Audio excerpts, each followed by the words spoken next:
নমস্কার, সবাইকে বং হেসেলে সাদর আমন্ত্রণ। আজ আমি আলু আর সয়াবিন দিয়ে অমলেটের কারি রান্না করেছি।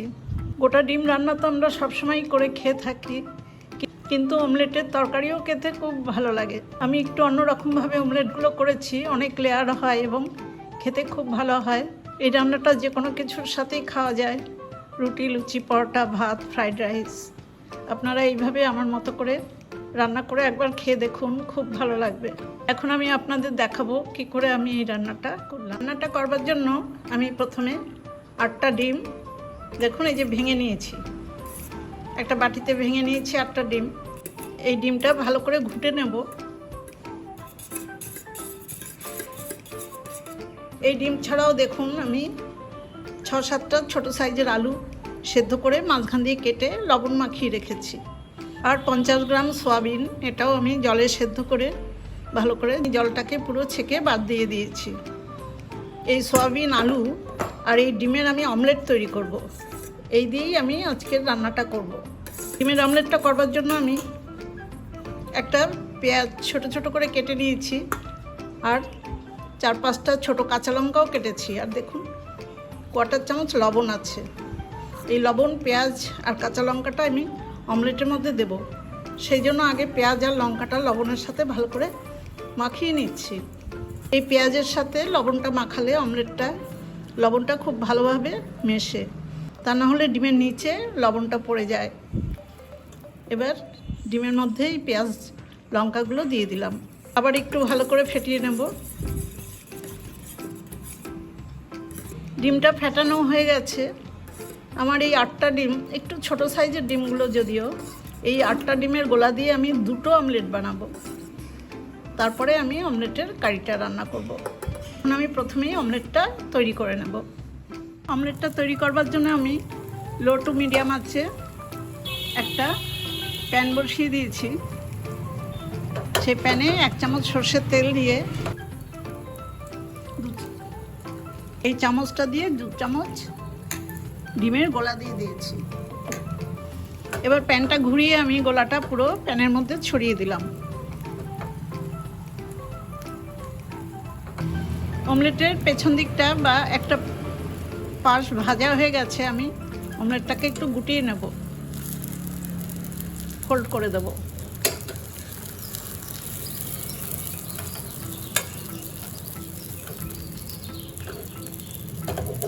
একটা সাইডে গুটিয়ে রাখার পরে এই পাশটাতে আমি আবার 2 চামচ ডিমের গোলা দিয়ে দেব।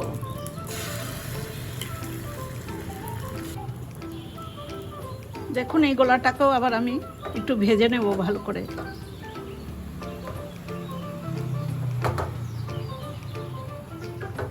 এইদিকে ডিমের গোলাটাও কিন্তু পেছন দিকটাও হয়ে গেছে। আমি এবার উল্টো দিক থেকে ডিমের অমলেটটা ঘুরিয়ে এইদিকে আনবো।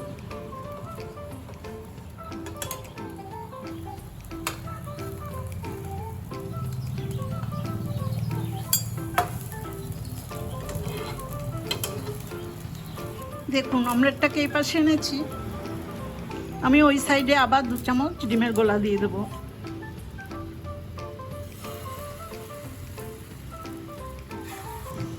এই সময় কিন্তু আঁচটা খুব বেশি বাড়ানো থাকবে না, তাহলে তাড়াতাড়ি করে পুড়ে যাবে। প্যানটা ঘুরিয়ে আমি ওই পাশটায় পুরো ডিমের গোলাটা ছড়িয়ে দিলাম। মিনিট খানিকের মধ্যেই ওই পাশটাও আবার নিচের দিকটাও হয়ে গেছে, জন্য আমি আবার এই দিক দিয়ে অমলেটটাকে উল্টিয়ে ওই পাশে নিয়ে যাব। দেখুন খুব সহজ, কিন্তু এইভাবে ডিমের অমলেটটা করলে অনেকগুলো লেয়ার হবে এবং খেতেও খুব ভালো লাগবে।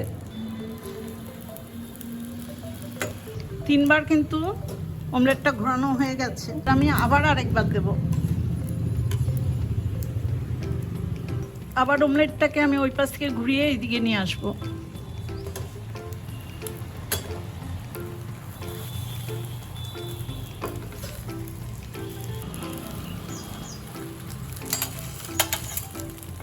দেখুন অমলেটটা কি সুন্দর হয়েছে। 2টো খুন্তি দিয়ে এইভাবে উল্টে দিলে খুব সুবিধা হয় উল্টাতে। এবার আমি আরেকটু ভেতরটা ভাজা ভাজা করে নেব এখানে, এবং এখানেই অমলেটটা কেটে নেব। এখানে 4টে ডিম আছে, আমি সমান 4 পিস করে নেব। দেখুন খুন্তি দিয়েই কেটে দিলাম।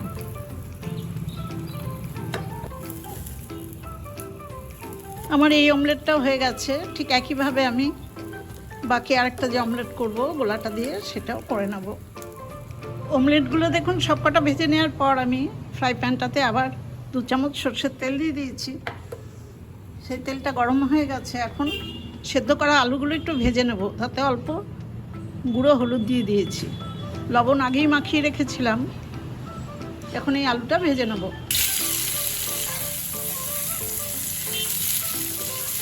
সেদ্ধ আলুর টুকরোগুলো আমি দেখুন খুব ভালো করে ভেজে নিলাম। এখন এই আলু ভাজাগুলো আমি তুলে নেব। আলু ভাজা তুলে নেওয়ার পর অল্প তেল আছে, সেই তেলে আমি সয়াবিনটাও ভেজে নেব। সয়াবিনের পরিমাণে অল্প লবণ আর অল্প গুঁড়ো হলুদ দিয়ে দিলাম। এবার সয়াবিনগুলো আমি 2 মিনিট সময় নিয়ে ভালো করে ভেজে নামিয়ে নেব। সয়াবিন ভাজাটা নামিয়ে নেওয়ার পর আমি গ্যাসের উপরে একটা কড়াই বসিয়ে দিয়েছি।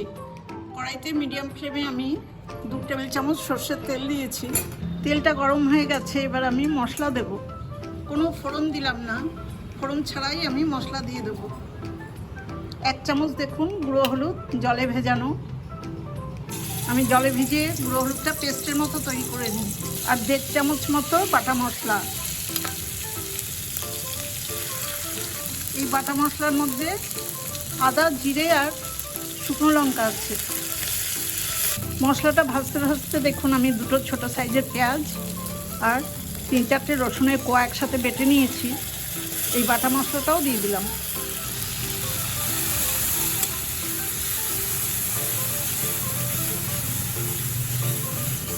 সমস্ত মশলা এবার একসাথে ভালো করে ভাজবো। এই মশলাটা ভাজতে ভাজতেই দেখুন আমি 2টো ছোটো সাইজের টমেটো গ্রেট করে রেখেছি। এই গ্রেট করে রাখা টমেটো পেস্টটা আমি দিয়ে দিলাম।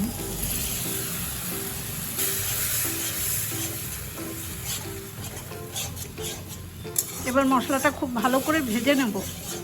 মিডিয়াম ফ্লেমে প্রায় 3-4 মিনিট সময় নিয়ে আমি মশলাটা খুব ভালো করে ভেজে নিয়েছি। এই মশলার মধ্যে এবার আমি সয়াবিন ভাজাগুলো দিয়ে দেবো।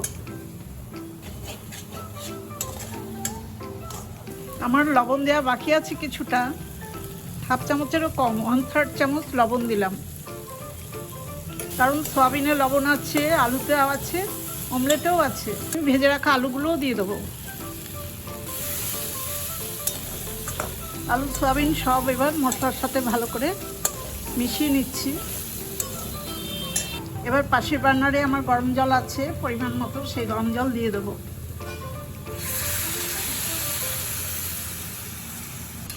জলটা দেখুন অনেকটাই দিয়েছি, কারণ সয়াবিন, আলু এবং অমলেট দিয়ে তরকারিটা অনেকটাই হবে, আর অমলেটেও অনেকটা ঝোল টেনে নেবে। এখন আলু সয়াবিনটাই ঝোলের মধ্যে একটু আমি 2 মিনিট মতো ফুটিয়ে নেব। আলু আর সয়াবিন দিয়ে ঝোলটা ভালো করে ফুটিয়ে নিয়েছি। এবার আমি অমলেটগুলো দিয়ে দেবো।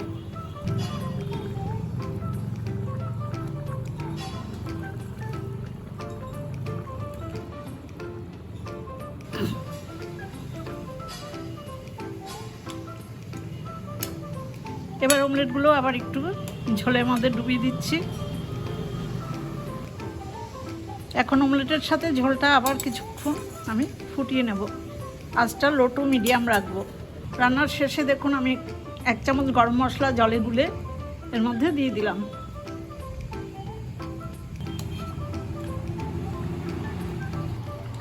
আমার রান্নাটা একদমই হয়ে গেছে। গরম মশলাটা মিশিয়ে দিয়েছি। এবার গ্যাসের ফ্লেমটা অফ করে দিয়ে আমি একটা বাটিতে রান্নাটা সার্ভ করে দেব। সয়াবিন দিয়ে অমলেটের কারি রান্নাটা আমি একটা বাটিতে সার্ভ করে দিয়েছি। রান্নাটা গরম ভাত, ফ্রাইড রাইস, পোলাও, রুটি, লুচি, পরোটা সব কিছুর সাথেই খাওয়া যায় এবং খেতে খুব ভালো হয়। আপনারা এইভাবেই রান্না করে খেয়ে দেখুন একবার, খুব ভালো লাগবে। আমার এই রান্নার রেসিপিটা দেখে আপনাদের যদি ভালো লাগে তাহলে আমার ছোট্ট চ্যানেলটাকে সাবস্ক্রাইব করে আমার পাশে থাকবেন। বেল আইকনটাও প্রেস করে দেবেন, লাইক করবেন, শেয়ার করবেন আর কমেন্টস করে জানাবেন কেমন হলো। সবাই খুব ভালো থাকবেন, সুস্থ থাকবেন। ধন্যবাদ।